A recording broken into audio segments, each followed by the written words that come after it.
Na vrhu zaletišča oddaje Kaj dogaja, pa še dobitnica kolajn iz svetovnega prvenstva in velikega kristalnega globusa. Dame in gospodje, Nika Križnar, dober večer. Dober večer. Živijo, Nika. 2 tedna nazaj si osvojila veliki kristalni globus. A si imela sploh čas uživati v tem uspehu, a si z glavo že v naslednji sezoni?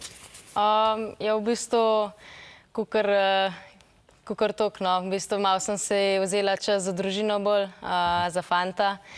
Malo za počitek, sicer imam še kar nekaj novinarskih opravkov, ampak ja, ne, sezono še nisem, v bistvu nimam še pred sabojo naslednjo sezono, tako da čas je še bolj za počitek, pa potem sestavlja cilje za naslednjo sezono. Super, za zaslužen počitek, absolutno, ne. Zdaj si se postavila obok Tini Maze, Žanu Koširju, Primožu Peterki, Petru Prevcu. Kaj Prevc osvojil svetovni pokal, se je naslednje leto noro povečal vpis v skakalne šole. A misliš, da bo zdaj podobno? Ja, upam. Teh punc se kar manjka v bistvu v smučarskih skokih, tako da upam, da bo kakšna nova. Sicer prihajajo, to je drugače, kot je bilo takrat, ko sem jaz začela skakati. Sem v bistvu edina iz svojega letnika, ker sem v samem vrhu, tako da ja, zdaj pa počasi prihajajo te mlajše dekleta v sam vrh in sem že nestrpna, da pridejo zraven, ker potem je še bolj napet boj.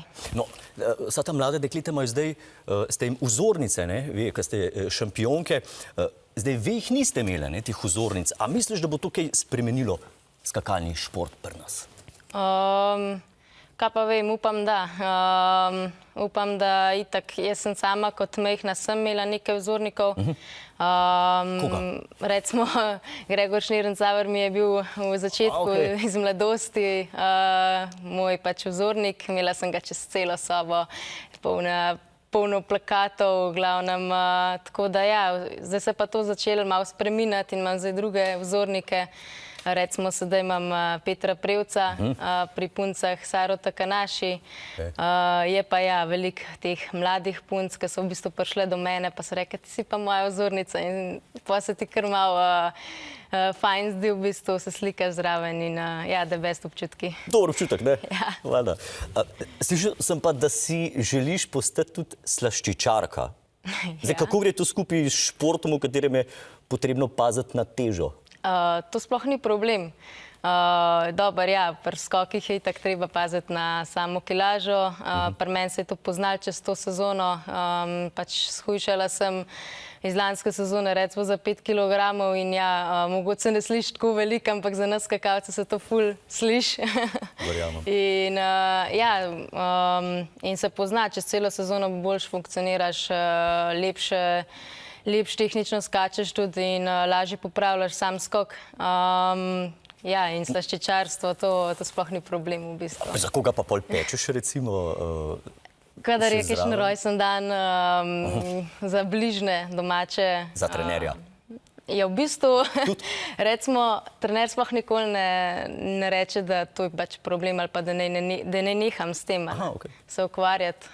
V bistvu on velikokrat reče, daj prinesa, za proba, da mi vidimo dejansko, če je res dobro, tako kak sama govorim. Če je trener tako prav, Nika, ti sam peč. Dej, če bi naredila torto za ekipo oddaje Kaj dogaja, kakšna bi bila ta torta? No? Kaj bi dala noter, s česa bi bila? S česa bi bila? Ja. Polna nekih mešanih okusov, prvo. Če bi okus zbirala, če bi pa zunanji del torte bi pa zbirala pač to kokošpre, ki je pred oddajo, ker je pač nekaj znamenitega za to oddajo in si bi vsak zapomnil in bi vedel, kam spada ta torta. Marcipana, recimo, tam na glavi, kam ima tist strehco? Magari. Recimo.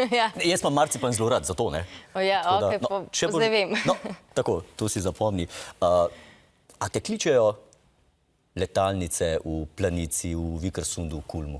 Ja, v bistvu jaz bi šla kuj skočiti, če bi imeli zeleno luč, bi šla, definitivno. Ampak ja, tle se še pogovarjajo v bistvu kako pa kaj. Sama bi pa ja, seveda bi šla skočiti. Prvo bi šla v Planico, ker je, ne vem, lepa skakalnica, se mi zdi zmer, kadar greš gor na vrh te skakalnice, se ti kar ručke posvetijo, ker bi račel, toliko te zamika v bistvu. In jaz sem že od majhnih let, imam jaz v bistvu pri sebi ta nagon, da bi čim hitreje šla na višjo skakalnico in ja, zakaj pa ne. In je 200 metrov tudi za tebe magična meja? Ja, definitivno. Ko bi šla čez 200 metrov, bi bila pač presrečna. Upamo, da ti to čim prej uspe. Nika, najlepša hvala za obisk v studiu. Jaz ti želim, da v naslednji sezoni ponoviš in mogoče še nadgradiš uspeh iz te sezone. Najlepša hvala. Ja, hvala. Subscribaj se na kanal, pa ne čakaj, če se nisi sedaj zdaj. Če pa si se, pa sedaj še enkrat, ziher je ziher.